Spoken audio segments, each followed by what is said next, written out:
Welcome to the ITM podcast.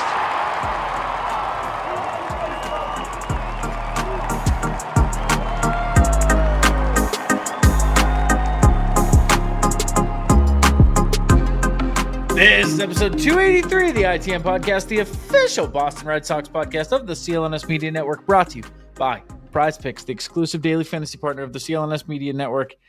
My name is Joey Copponi, that's Scott Neville. Scott, Jesus, man, huh? Yeah, I know. How are we going to get through this show? I feel like it's just another ho-hum series, and it's like, I mean, let's talk about it's game one. What do you want to, let's dive into it, you know? That's all right. I wasn't going to really talk about the series. We didn't even, the next series is like about to start right now.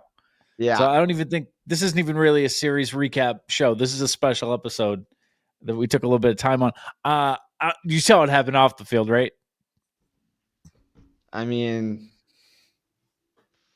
why? Was it like a roster move or something? No. Well, it was going to be one.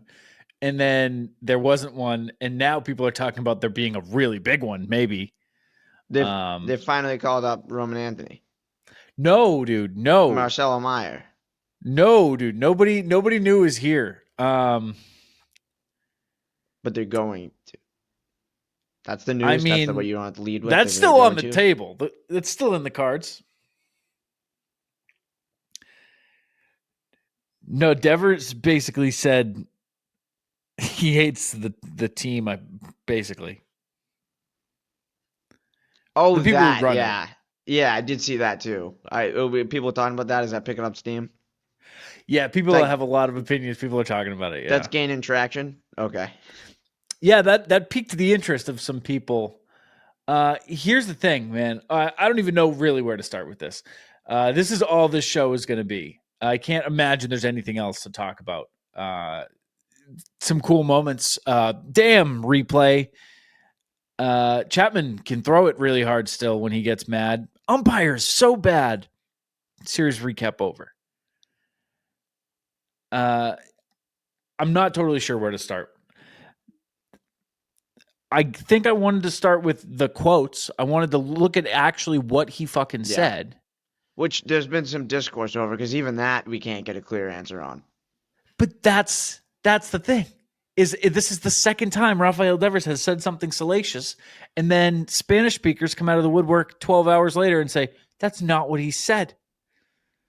So I don't even know what we can dissect, what he said and what he can't.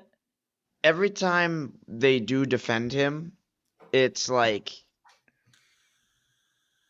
they'll take one part where it doesn't seem to ever change the message to me. Like there was discourse over him saying like not wanting to play first and saying like, oh, he didn't say he'd never play first. And then someone would be like, yeah, but later they asked him if he would ever be open to it, and he said no. And so it was always like whenever the translators would come in and say they screwed up, it was always like, okay, maybe got a word wrong, but I think the message was right. So I guess we can go with these quotes. I'm curious. It's like a maybe. It's like, yeah, but tone doesn't come across with the translator. That's another thing, is that you see a lot of Spanish speakers come in and say, no, that's not really how he said it. He said it right, kind of a little more flippantly than that. Here's the big thing. This one was pretty. We can do the translator thing. Yeah. I think we know what happened here.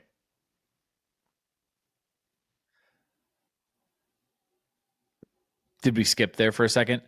I have another translator thought. I don't know if you were saying let's move on from the translator stuff, but I have a thought on the translator thing. Go ahead. Scott, imagine you move to, or imagine you're born and raised in Japan, right? Okay. And but like your dad's in the army or something, right?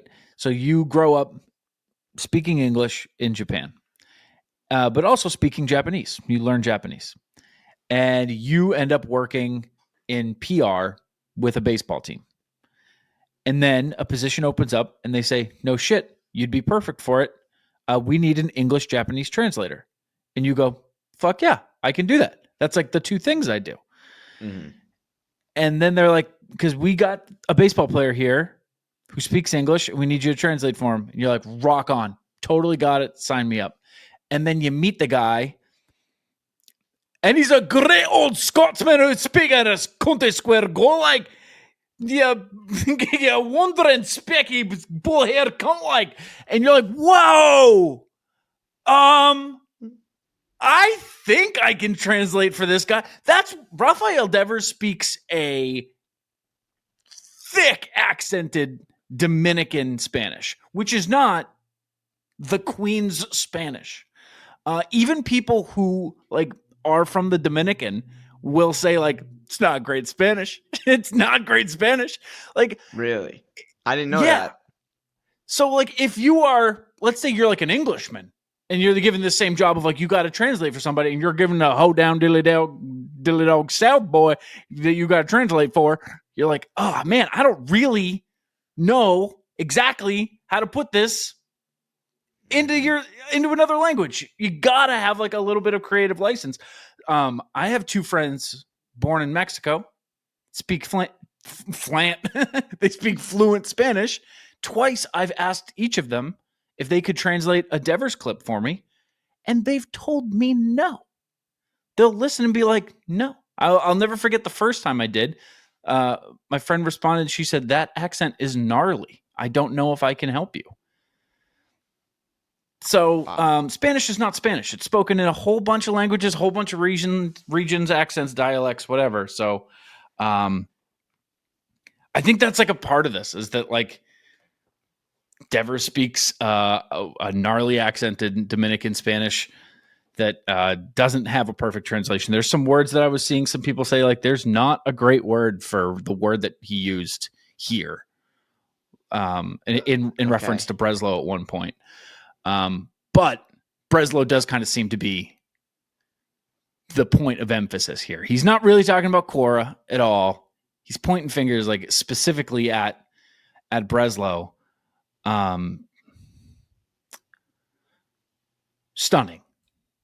Stunning to see your star player just come out and say shit like about essentially your GM. It's national news, folks. It's hard to know what's infiltrating the national sphere. This is national news.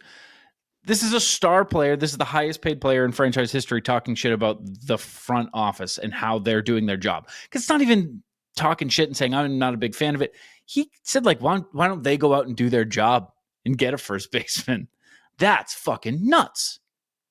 And again, we're using the translations because that's all we have. But at one point, instead of like he frequently never said Breslow, he would say like, you know, the GM spoke to me in these quotes, and it was just everything about it was so petty and like unnecessarily aggressive.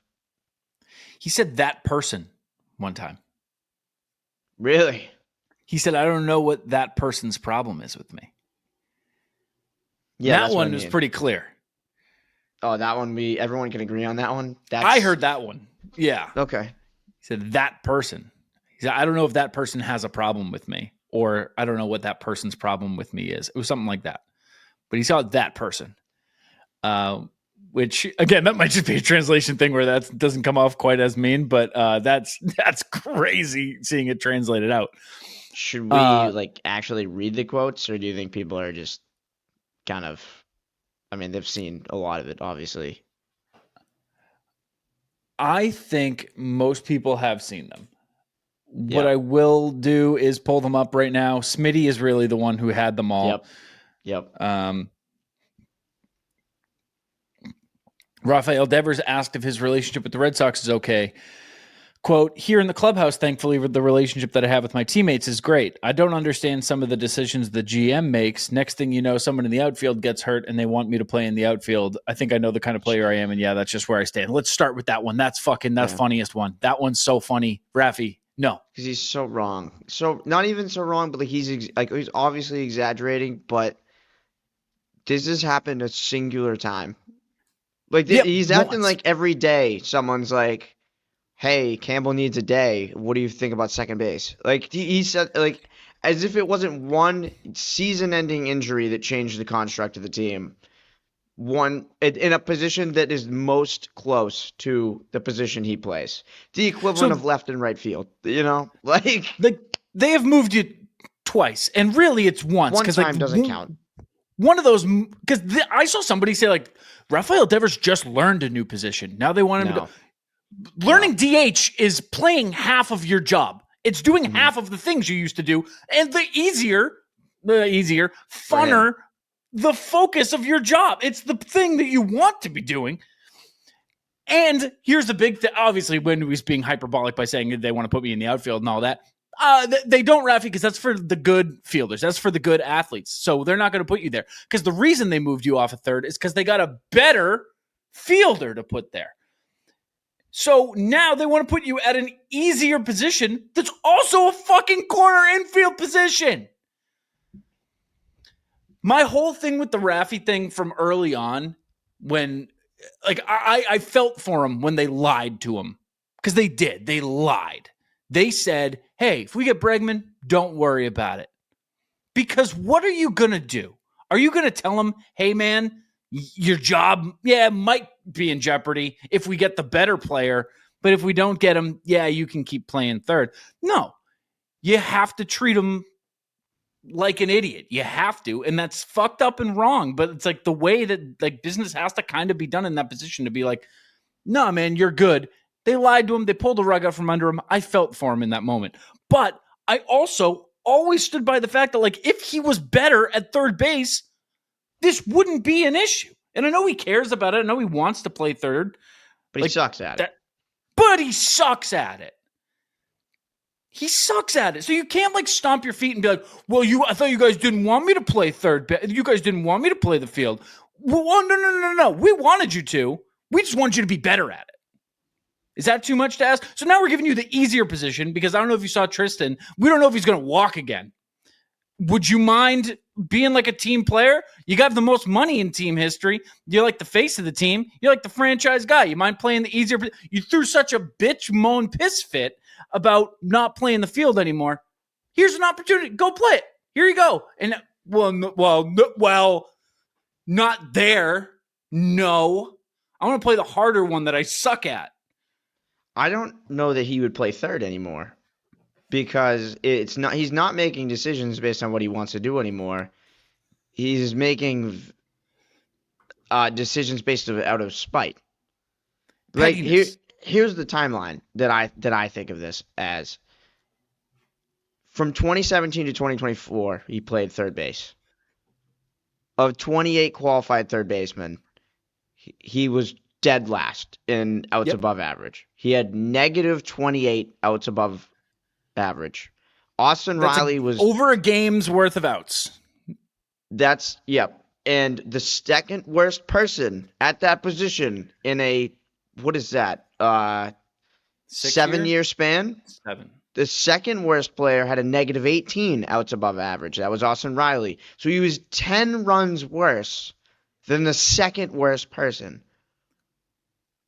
Now, the Red Sox signed the reigning American League Gold Glove winner at third base, who was 6th in that of those 28 players in the same span. And by the way, had 26 outs above average compared to negative 28. So he was as good as Devers was bad, essentially. He was as above average as Devers was below average. And so that's why he's not the third baseman anymore. But he wanted to do it because he likes it. And this is professional baseball. But he likes it. So we won't want to move him because he likes it. Like, even though we have a better option to win more games. And then he has a chance. He says he wants to play the field. And then they say, and then he's like, all right, screw you. All right, fine. I won't bring my glove to spring training. I'll never pick up a baseball again. And then they're like, well, if you really want to play, we have an opportunity now. And he's like, fuck you guys. It's not even, hey, if you really want to play, it's like, hey, we need you. Hey, franchise cornerstone, like, we need you right now. Too bad you told me not to. I understand that it seems like a lot of folks, I'm going to say exactly what I'm thinking. I was writing notes for the show and I was like, well, how much of this do I filter what I actually think versus what I actually say? I don't want to. I don't want to at all. I'm going to say exactly what I think. It's so much of the Carabas effect where the guy who has been the premier face of Red Sox media for at least 7 years, is player-centric. And that makes in total sense being in the position that he's in, because he was at a company that didn't have like a ton of media access, and he got in through knowing guys, getting to know guys, being on their side, vouching for them, and then he got players on, and that was a big that was how he got where he was going, right? And it's also just genuinely who he is, I think. But now it has poisoned everybody to the point where always take the player side, always take the player side. It's millionaires versus billionaires. Fuck the billionaires. Take the player side, take the player side. And that's true to an extent. I think people are lunging at this opportunity to be like, oh, if it's player versus team, it's always going to be the player. Because like that's what they've seen. That's what they've learned. And that's not fucking true. Like, this is an opportunity for your franchise guy to just do the easiest fucking thing ever and not even take the offer to play first base. The easiest thing he could have done is not publicly smear the team. That's really all you needed him to do in this situation to make it better, is not do any of that. And that, I guess, was too much to ask. Because what he could have done, Scott, if he didn't want to fucking play, if he, for some reason, is like really pissed off about this and is like, third was my position, Bloom promised it to me. I understand Bloom is gone, but you guys said I'd be there. And I know that I wasn't doing great, but you knew I wanted to get better and you knew I gave a shit and you took me off. So no, I'm not playing first for you. Then you say that behind closed doors. You say it to their faces. You say, hey, guys, I understand. I'm not doing this bouncing around shit, okay? Like, I'm supposed to be your cornerstone bat. You want me here for a long time. You paid me a lot of money. I understand that. If you want me to be DH, I'm going to just do it, okay? And then when the media asks, you say, yeah, no, we've had those conversations internally, and they're just going to stay inside, and we'll figure out the best path going forward. And you just say some shit like that. To publicly smear the team and say, like, well, this guy didn't do his job, and get people to start thinking shit like they should have had more depth, and this is a roster construction issue. Are we out of our... What the fuck happened? What the fuck happened to Red Sox stats?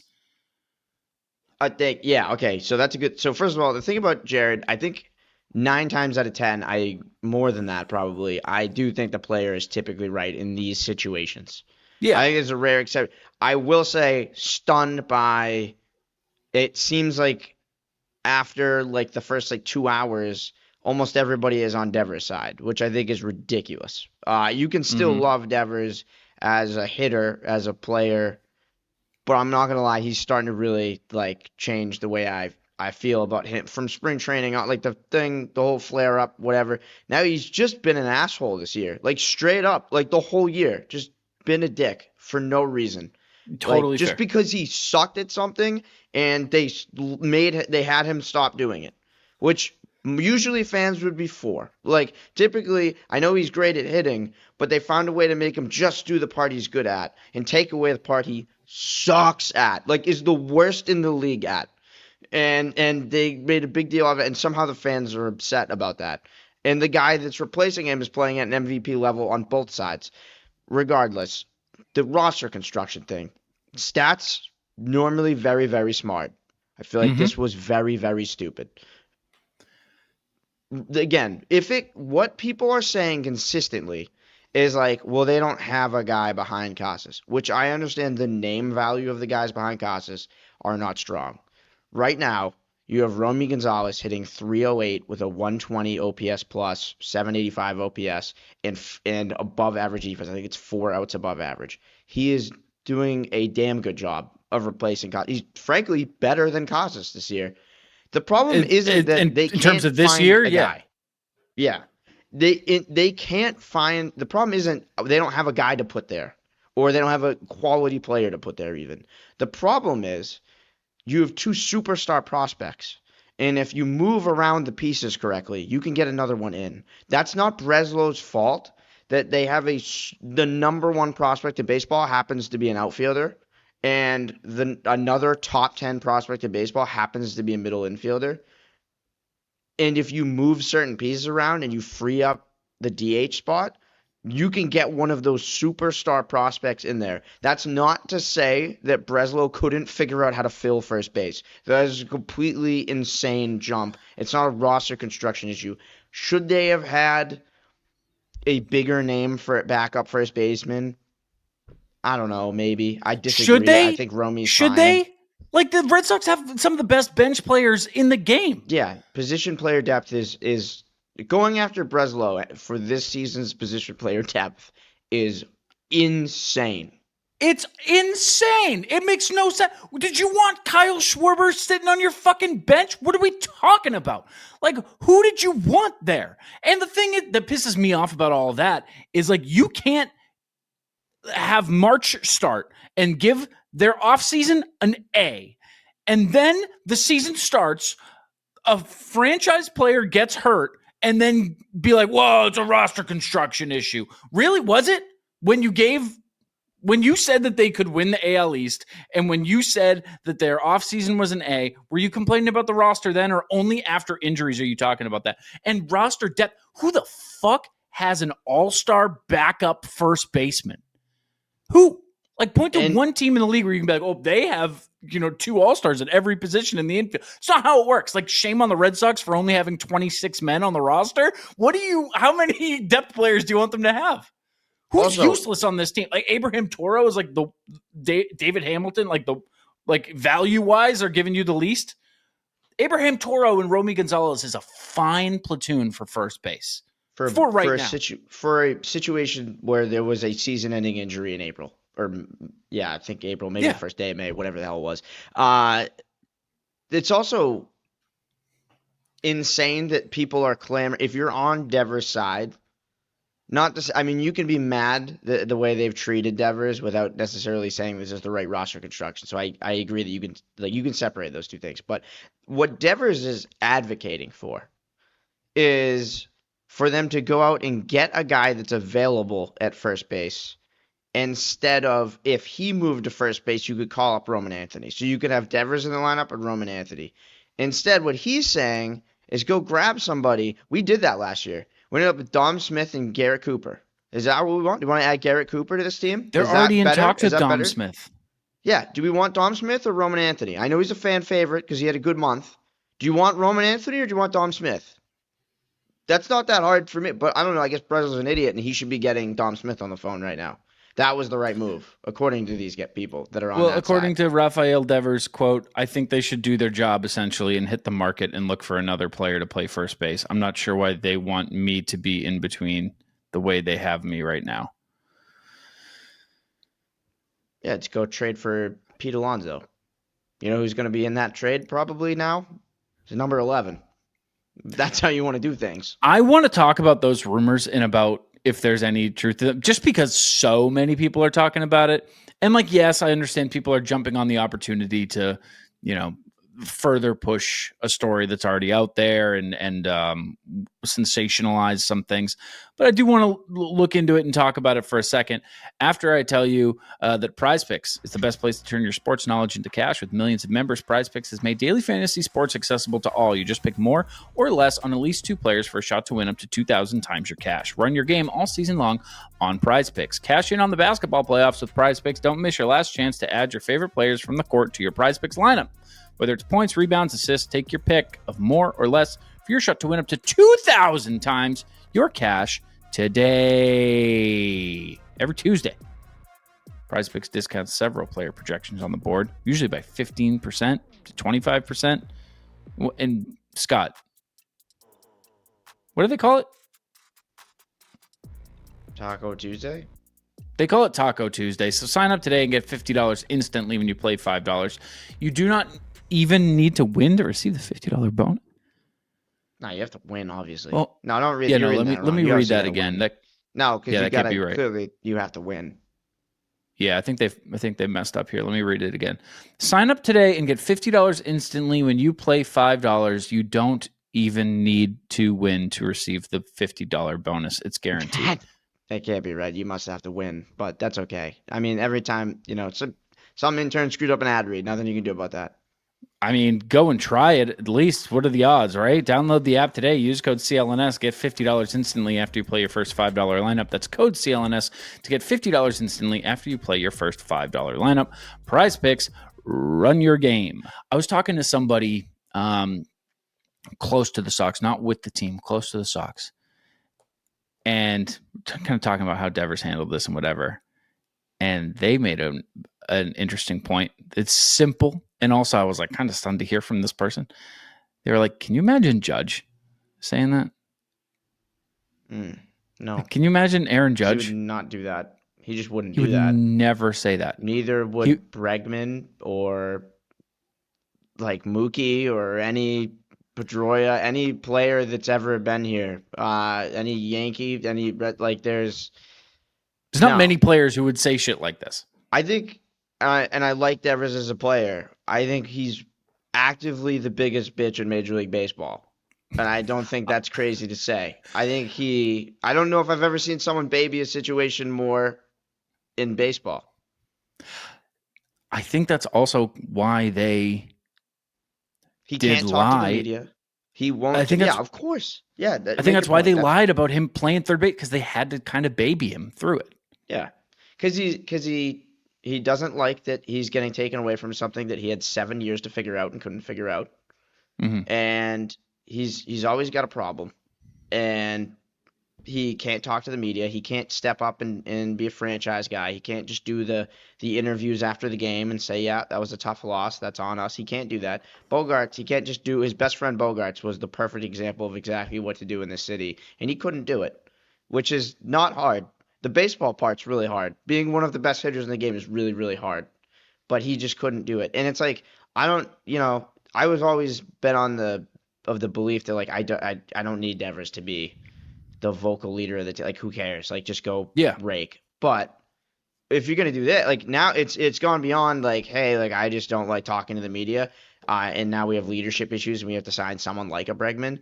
And now, because you wouldn't be the leader, the guy that came in and decided to be the leader and is doing everything right, now you have to be the guy that's on the other side, going after the GM mid-season, going after the organization, just airing out business. Like, he's negatively, like, he's doing it's one thing to not just don't talk. Like, just say I don't speak English or Spanish. Like, you can't, like, I can't do media. Christopher Smith said today, right before we started recording, that some other players kind of echoed that sentiment of just stop talking, which is not surprising that the clubhouse would be revolting against him speaking like that, and also his declining of playing first base. I'm sure they're also not stoked about that.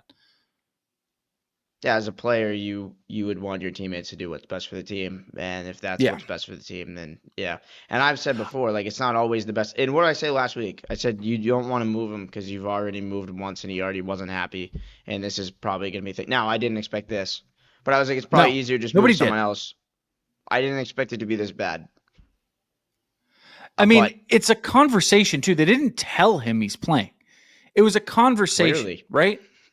Like, why can't it just be a conversation you had? You said no, and you leave it behind closed doors. Like you said, to just go out and negatively impact the way you look too. It looks terrible. Everybody outside of like the Red Sox core bobos, like, you look really, really bad. That's something I really don't understand. Trevor Plouffe earlier this week said what Devers should do is have some media availability and publicly say, I want to play first. I want the opportunity to play. I hope they ask me because I would love to help the team, blah, blah, blah. And he did the exact opposite. He waited till they came to him and then publicly was like, I can't believe they even fucking asked me. He declined them for days too. That's another part of it that we aren't even talking about. Like, the media has been trying to speak with him all week, and he's been declining the interview because I guess he just had like a couple days where he decided to be the bigger man, and then he just had, I don't know, bad day and said, you know what, I'm just gonna let all of this rip for no reason. Isn't that exactly what he did in spring too? that like there was like 2 or 3 days where he was like, no, I don't want to talk, and then let it all flow? I don't remember, but I could see that being the case. I don't remember, but I mean he's one to decline an interview. We know that, and I also don't think the media is as like they are a little entitled about players' availabilities. But if you're not going to talk, just don't talk. Which help the team and do nothing. Like that would be great if you would just. It's like the whole like when there's a double play in play, you just say why don't you help the team and strike out. Like this is something where it's like just go away then if you're going to do this. Like why don't you just play, hit, Yeah. and then don't talk to anybody because everything you say is hurting this team. We've had 2 scandals this season, and it's both times it's Devers won't shut up. I think there's room for a guy being. This is such a radio take buzzword, but I'm going to use it anyway. A guy being a distraction. There's place for a guy to be a distraction when the team is good. The player talking is very good. You're still winning, and you have another guy who's like the leader of the team. I.e. Manny. Like when Manny said dumb shit, and when Manny was like, trade me to Pawtucket. And when Manny was like talking about retiring at age like 32. It's like, Manny. He's so good. Let him do his thing. He didn't actually do anything. He said some stuff. But what Devers is doing by actually declining first base, like Manny didn't actually hurt the team when he was doing those things. Right. He did dog out a couple balls to first, whatever. But like, sure, Devers, by not moving to first base, not only is he talking, but he's also actively hurting the product on the field. Manny was raking, and then he would say something stupid, and then he'd be like, all right. And then you just keep playing. Yeah. And I guess the point of what I'm getting at here is Devers like being Rafi's Devers. Rafi's not that guy. Like Rafi's very good. Rafi's very good. He's a very good hitter. I'm glad he's on the Red Sox and not somewhere else. He's probably not a top 10 player in baseball. No, but I mean, I don't even think that. I agree, but I think even if it'd be almost worse if he was. I mean, he's the face of the franchise, whether he wants to be or not. So it's a problem. I don't know. Like you said, Devers wouldn't. I mean, Judge wouldn't say it, and you can say that about. I think. I think if you're gonna put it in people that I can expect to do something like this, I would say Devers. Anthony Rendon comes to mind. Sure. Not the guy you want to be compared to. Right. Like that's immediately the first one I think of that's like, yeah, he talks like this. I don't know. I mean, it's tough to even think of like Nick another Pivetta guy. Could be a pussy sometimes. Pivetta, he did this. You know what he did though? He bitched about getting moved and he moved. So even that's not fair. He said, I hate that I'm a reliever. I'm a reliever though. He said, I'm not. Yeah. Okay, yeah, I am. He said, I'm not a reliever. I'm a starting pitcher that's just currently in the bullpen. Yeah. If Devers wants to say, hey, I'm a third baseman. I'm a superstar, all-star, Gold Glove third baseman that just currently is playing first base. That said, I don't think he'd be good at first base. It's just, and I think that would be a bad thing for the team, and I said that last week. But opening up a spot for Roman Anthony or whatever, it makes the lineup better. I think he would be. The amount of balls he would miss would pick a throw or whatever, I think we'd get sick of the whole experiment anyway. But the fact that the team has decided this is what's best for the team and he won't do it is crazy. And now you've just made Cora's life so hard. Do you think there is any credence to the idea that he gets moved? Because, and let me. I understand that's crazy. And we already talked like preseason that was a fucking stupid idea. Yeah. Yep. If he only has so much time left in the field, and there's a team that does think that he can play third base, they just don't have. It would have to be now. Who would think he could play third base? What are they? The Angels front office doesn't watch a lot of baseball. Okay. Yeah, no, if they didn't have access to the internet and they were going by Twitter, if they went by Red Sox Twitter, yeah, they give up a hefty amount for a superstar third baseman. I don't think there's anything to it because it's one of those like it'd be like what move makes the Red Sox better? Trading Devers. Like what are you going to get in return that makes the Red Sox better? Like that's such a complicated question.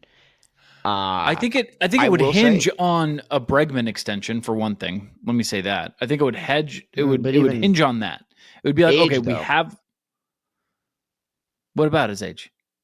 I mean, he's not going to be here for 7 more years. No, but he could be here for 4 or 5. Yeah, I agree. I think the one I will say this. Devers is currently pursuing the manual to here's how I force my way out of a situation. I mean, disrespecting the GM to the media can't help your chances. But it's one of those like immovable. He's an immovable object, not because he doesn't have value, but because it's a huge contract. It's a as we've talked about, it's a DH. You could move him. You could never move him for something that would make the team the same or better.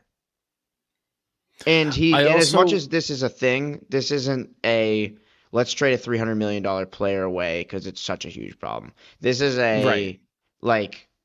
again, he's being a baby for the second time this year. They were able to get away with it for another 6 weeks after that. I'm sure Cora will do his thing and find a way to make it work. What I hate that this does is it reinforces ownership's hesitance to spend so big. It's like this is the guy that they finally opened the checkbook for. They give the biggest deal to, and he's going to smear the team publicly. That's a good point. Like if they're already, as hesitant as they are to spend money, this definitely doesn't help. It's not going to stop them, but it's not going to help. I don't like any part of it. And just to be clear and cover all the bases, I can understand why he would be a little frustrated. I can get myself there. I can get it. He was promised at the time of signing he'd play third. To be moved must suck. I think he should have been better if he wanted to stay, but that sucks. To move twice on paper, to just move off third base and then move to first, sounds like a lot. To learn that in between it was DHing does take some of that away from me, where I'm like, okay, so you've been off the field for a month and a half. I think you can figure it out.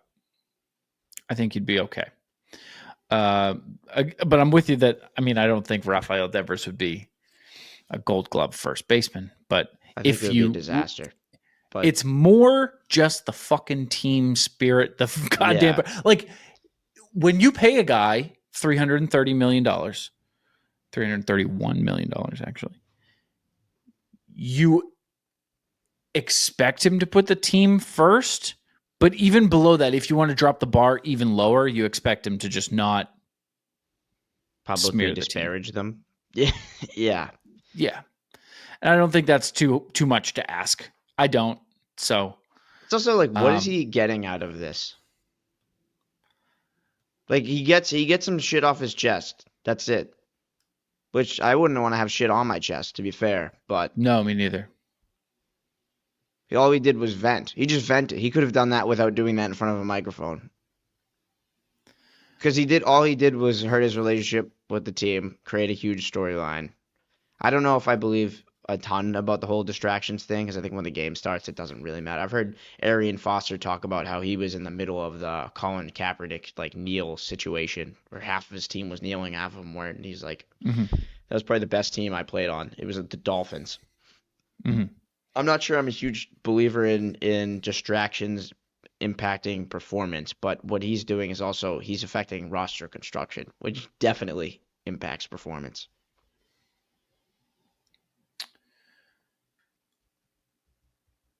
quote, I know I'm a ball player, but at the same time, they can't expect me to play every single position out there. End quote. It's true. That was unfair of them. Every Although- position being the one that you wanted to play, and then no position, and then a very similar, easier position. Yeah. But every single position out there. I just don't like that. And you kind of hit it on the head. Like, I like Rafi, and I want to like him even more. Yeah. And this made it really hard for me. Like, I don't like ragging on the team's face, the player, the Boston Red Sox. I don't like doing it, but my genuine gut reaction is like, fuck this. What are you doing? We were going into this season, we were the biggest everyone was a big Rafi fan. I think the people now that are still, making fun of the Yale nerd for not knowing what it's like to be a player. It's like, well, you guys were the ones that were so excited. You got the same people that loved Heim and loved the Breslow acquisition hate Heim now because they're like, we're the Dave Dombrowski player, it's all old school, whatever. I don't know. I loved when Rafi, to me, was the funny guy who loved to be on the ground all the time, any chance he got, and raked and was fun and was smiling all the time and made crazy facial expressions. And now it's like he just doesn't want to be here. That's how it's felt for a long time. It does feel that way. And I'm sure the part of that is like the way that the past 5 years were handled. Losing Mookie, losing Xander. Yes. Like, I'm sure that that's part of it, but it's also not Breslow's fault. No. But he's upset about personal. Like, he's upset about he doesn't feel like learning. He got offended, which it's not hard to have an ego as, a $331 million player. But he got offended by the move to third, and that's really all of this is. Like, he got moved off at third, and he got really, really upset about it in a way that most players would. And the thing that also is really pissing me off is we've been talking about this for a while before the quotes, and you got Merloni and Millar and these guys that are like, look, I get it. It is a transition. It's the highest level of playing these positions. You got to learn it on the fly. Kyle Schwarber went out and got a glove for 2 days. Millar and Lou Merloni are telling personal stories. Like, yeah, this is Kevin what Youkilis happened. moved to third to first. Yeah, like so many people did it. I get mid-season sorry, but like I said, Kyle Schwarber in the middle of a playoff push was like, give me 2 days on the practice field and I'll figure it out. And he made a really bad error in a playoff game, but it was like, you know what? Like, where, and then he made up for it, and it's like, that guy just figured it. Like, he got embarrassed. Like, the worst thing could have happened with him with a position switch like that. And he just wasn't a baby about it. And there are so many players. If anything, he leaned into it and got a laugh, and people that's one of my favorite moments of that run. Is him tipping his cap after making the routine. Yeah, the flip. And you look at, again, all things that this is not my take. This is what everyone is talking about. Right now, Jose Altuve is playing left field. Mookie Betts was a second baseman that was moved to right field, and then second base again, and then shortstop. And he's one of the best players in the game. So this idea that if you hit a certain threshold, you can't just be ragdolled around. I talked about it last week with him not being a good idea because it's him. But in general, this idea that you don't move guys like that is wrong. And it's the same. You're playing baseball. The guys are there to hit. The guys that are the superstars of the game, generally speaking, are there to hit, and they can figure out the rest. And I talked to somebody about that and kind of got the response that's not really a fair comparison because Mookie's such a superstar athlete. He's such a crazy Superman athlete. They don't ask him to play center. And it's well, if I don't know, it just brings me right back to then what does that say about Rafi's athleticism if he's so concerned about learning first base, which most people would probably tell you physically speaking, probably the easiest one to pick up. And also the what was I going to say there? Oh, there was something I was going to say. Learning on the fly and learning in season. What else are you going to learn? What are you going to you're going to learn first base in the off season?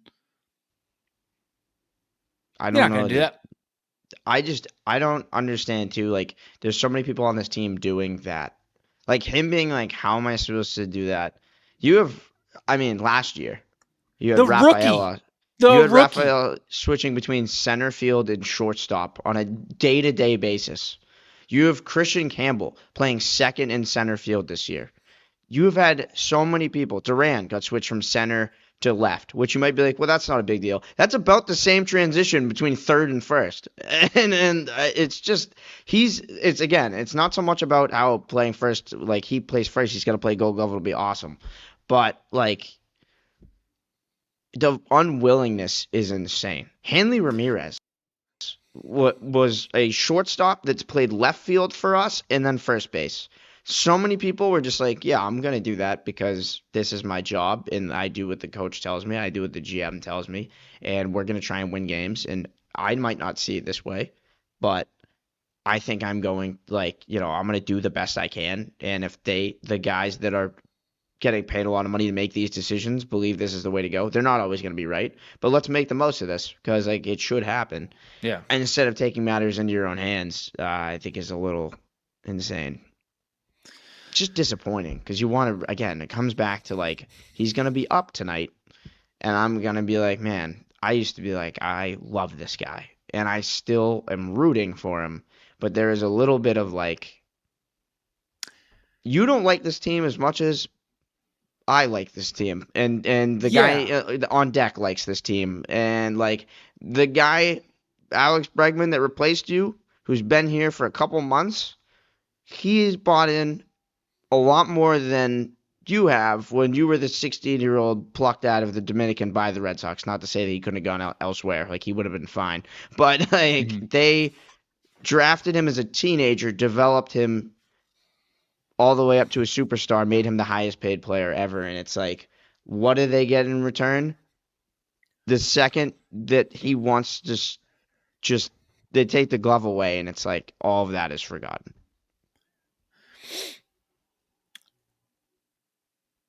I'm still pro Story to first, Marcelo at short. I still really like that idea. First. It's interesting. I know you said it last show. I've never heard anyone else say it. I wrote about it on Newsweek. You can go read about it there. How did it do? Good. Okay. Did good. It was curious. The third top article that day on Newsweek. I'm curious. I don't know what it's done since. I'm curious if there's any fanfare to that, if there's comments. I don't even know if there is. I haven't checked that. But Story's defensive metrics are down this year. I know the eye test says otherwise, but you're also sitting on a top prospect. And I don't know if you want to just leave them fully cooked and baked and ready to go and leave them sitting down there. I think in my perfect world, before any of this Raffy stuff came out, it was Story to first, Marcelo at short, and Anthony for Rafaela. Put the best team out there that you can. I understand why they don't want to do that. They're afraid that these players are going to be too good. They're afraid that they're going to win awards. They're going to be so good, which is a really, really reasonable fear to have if you're the Boston Red Sox. So I totally understand that. Except I don't. But I thought Devers to first was the most likely one. And again, this is not about, hey, Raffy, what the fuck? We need you at first. This is about the reaction that he had, where it could have been team-centric. It could have been team first. It could have been all the things that you want your franchise player to be, and instead it's created all this bullshit that is so fucking unnecessary. I'm glad we're on the same page on this one because I didn't know where you were going to be. I know how much you love Devers. I've always liked Devers, but I like him for the same reasons that you said you did. I like that he's the funny guy who they pay me good. I play baseball. I hit homers. And it's kind of hard to.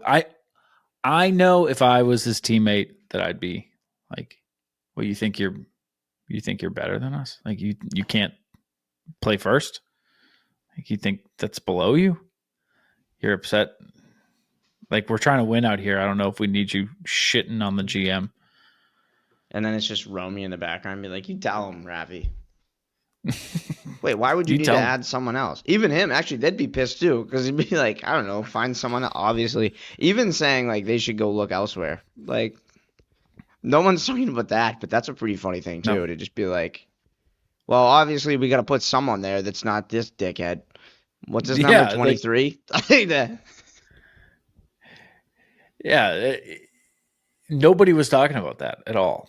So, well, there was a lot more to unpack, but it is kind of funny to be like, I don't know. They obviously need to find somebody. They got to get someone new out there. Can't keep doing what they've been doing, dude. When Romy went down in this series, oh my god! If you had told me, hey, on May 7th, you're going to be standing up, clutching your pearls because Romy Gonzalez is on the ground, I would have said, what happened? How? What happened? Well, they just don't. They wouldn't have another option at first base. Connor Wong would be playing first base. Now, let me ask you this, Scott. June 1st, who's playing first base for the Boston Red Sox? Because I'll tell you who I think it is. I obviously I think Romy Gonzalez would probably be the odds-on favorite. Mm. I kind of think it's Rafael Devers. I was going to say I think it's Rafael Devers. I think he does. Yeah, because this is what he did last time. Yep. Because they are his employer. They will say, hey, well, you're playing first tonight. You know what, though? In this scenario, it's one thing to, like he's basically saying, like, I don't want to learn it. I'm going to be bad at it. He's obviously probably not going to then be like, I'm going to take a Gold Glove approach to this. I'm going to ask questions. Hell, when he was switched to DH and had to adjust to, like, being on the bench a lot and tight and whatever, he didn't even reach out to David Ortiz to be like, hey, you're the greatest to ever do this. Like, any tips? So I don't expect him to be, calling Paul Goldschmidt and getting advice on how to, whatever. But the problem that I see with putting him at first versus this, like, kind of, just taking away something is that he'll make an error. The ball will go right through his legs, and then he will just look up at Breslow in his suite and just be like, that was you. Like, you did, like, yeah, thanks. Like, thanks why'd you lot. put me here? Yeah. Craig. He's clearly not going to take the blame himself. He hasn't done anything wrong in this process, like be the worst third baseman for 7 straight years. I don't know. If we had the worst performing show at CLNS, if there were 28 podcasts, we were 28th, and someone at CLNS said, hey, we're gonna get you off air. Like, you're gonna go, in your case, you're gonna do more production stuff. You're not, the on-air stuff isn't working. Mm-hmm. Me personally, I'd be like, okay, like, I was the worst in the company, so, like, I understand. I'd probably say something like, you guys lied to me. Yeah. But you said. Are you comfortable being just a producer? But because right now you're great at producing, you're not good at the on-air stuff, but, like, if they want me to learn a whole new job, I guess I can. Well, it's just you just stop doing this part. Yeah, so I was on-air personality / producer. Now I would be producer. That's a whole new job. Yeah. And hey, someday we may ask you to start tweeting, like, the clips out. But it's, like, very similar to being a producer because you're just taking the clips that you're already making and you're just pushing them out. So it's, like, very similar. I don't think it's appropriate for them to ask me to do that. They just want me to do every job here.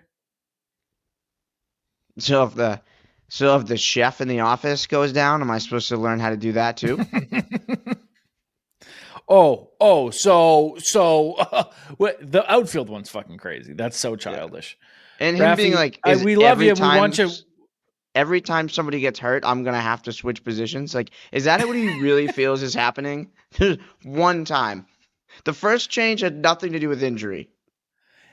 It's like, hey, you're not very athletic and you're a big boy and you want to play the field so bad. You look like a first baseman. It would be a big help considering you're sitting on the bench because you sucked at your last job. Wow. They just want to keep moving me around. I think it's unbelievable, man. It's unbelievable. What's more unbelievable is how many people are running to his aid because, like, we'll pay $30 million to do it too. Is it guaranteed to me anyway? Yeah. Then no, I'm not doing it. All right. I'm gonna get that no matter what, though, right? Yeah. All right. Then I don't even have a glove. Right, then we both know I'm probably not doing that, right? Yeah. I don't have a glove, so we're gonna have to figure it out. You told me not to bring one to spring training. I really like the idea that Rafi just really loves DHing now, just because like he realized how much time he can just sit.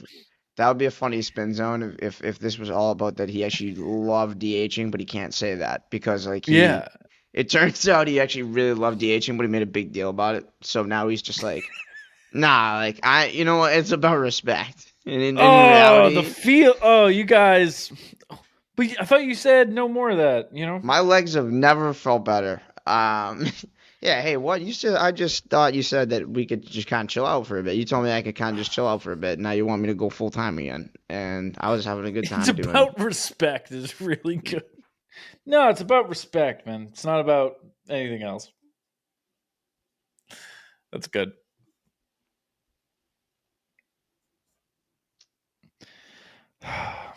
Series MVP. Well, I don't have one. People are going to be pissy about this, but I don't care. Like earlier in the show, we said I said the whole like, you know, Jared's player first thing really infected people, and now they want to be player first in all regards. And like we both agreed 90% of the time that is probably the correct way to lean. Even him in this scenario is saying similar stuff to what we're saying. But like, yeah, really would have loved Jared's him. On us, like he thinks he should play first. Yeah, he was a proponent of first, right? Because I know Steve wasn't, and I also wasn't because I just thought it would be an issue. From what I've seen, it was just more like, why'd you say that shit? I haven't like listened to the show or anything like that. Yeah, because I think I was gonna say like I understand the connection you're making, but I actually think he, like I said, is making the right choice to be like if you're gonna pick a side of the fence, absolutely that's the one to go. You know, to go up. I think generally speaking, root for the millionaires over the billionaires, but yeah,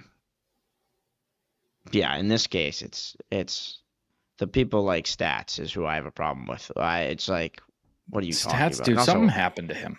Yeah, he hates Fenway. He doesn't like Breslow anymore, even though he seems to be the perfect guy to love a guy like Breslow. I have no idea what's up with Stats. He's just been extra pissy, and I have no idea why. Like he's always kind of been a curmudgeon, but this year it's like it's like his blood sugar's low all the time. You know, it's like he's hangry constantly. It's like, dude, Red Sox Stats would be a great Snickers commercial. You know, you're not you and you're hungry. Snickers satisfies. Yeah, there are real reporters saying that he should ask for a trade and that Devers is absolutely right. Devers treat him like he's a mess. Or the GM treat him like he's a mess. I don't think so. I think they said I don't agree. Yeah, I think the messy one is clearly number 11. I think he was a mess at third base. Yeah. But also like, by the way, something that's really funny in this, as I was doing that research, he had one season where he just was elite at third base in the middle of his career and never. When I was doing this, I was going by individual years before I combined them. 27 and 2025, he had the second best individual season at third base. The only one that beat him was Rockies' Nolan Arenado. What? And yet, he still was so bad those other 6 years that he was significantly worse than the second worst player in that time frame. Wow. That's almost more impressive.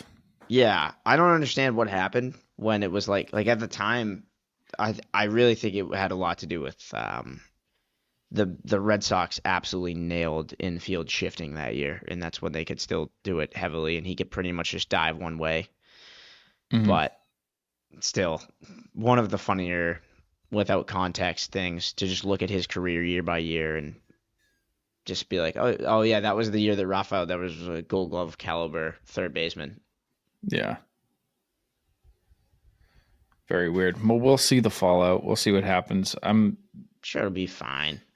somebody, Jake Storiali at John Boy is throwing out uh, the idea of trading him to the Phillies. That Mike Rodriguez was saying Cubs. I mean, we already did this. We already traded him to a bunch of places in the offseason. And I'm not we gonna lie, already did like this. my outlets have been a part of that, but that's the narrative right now.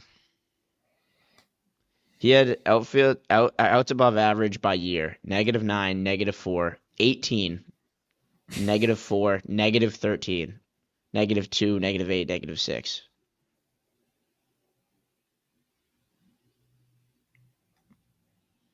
That's. I want to go back and watch. What year is it? 2019. I want to go back and watch 2019 Devers. Yeah, he was elite. Bummer of a year to be an amazing third baseman. Yeah, I know. Everything else just crumbled around him. Yeah. All right, well, you guys, I hope you're enjoying this Royals series. We're not going to do a pitching preview because it's probably already started for you guys. It would be hard to watch this before the first game, I would It imagine. would be very hard. And who knows? Maybe by the time you're listening to this, there's some new Devers quote, and he's like, "I'm joking. I'll play first. Dude, I'm joking. Dude, I was kidding. I'm playing. Yesterday, I was joking. Maybe. Who knows? That would be sick. Was stunning. One of the more stunning quotes I've seen from a Major League Baseball player. Series of quotes I've seen from a Major League Baseball player, maybe ever. Like just a star player calling out his own team for asking him to play first base when their franchise first baseman blows up his knee. I think it's selfish. I think it's stupid. I think I get why he's frustrated, but this is the wrong way to handle it, and it's going to lead to some not great shit going forward. Maybe. That's right, Joey. And I can't wait to watch the rest of the season because we got a big series coming up here, and we got a lot of good pitchers coming up, and I'm excited to watch Red Sox baseball and root for this team. This will be fun. It's gonna be a great year.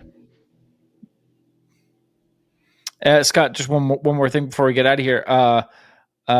Where's Rafael Devers get traded to? Okay, we'll see you guys after this thrilling series against the Kansas City Royals, and we'll figure out what the hell's going on with our beloved Red Sox and their star player who doesn't want to be on the Boston Red Sox, or maybe does and just doesn't want Craig Breslow to be a part of the Boston Red Sox or whatever. Want it his way. Have faith in Alex Cora. He'll fix it. Maybe. He'll talk to him.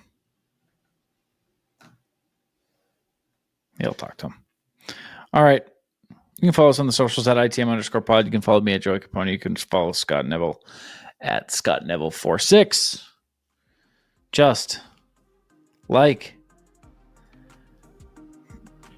the bullshit number they'll give to Marcelo Meyer when he first gets called up. For Scott Neville, I'm Joey Copponi. Go Sox, kid.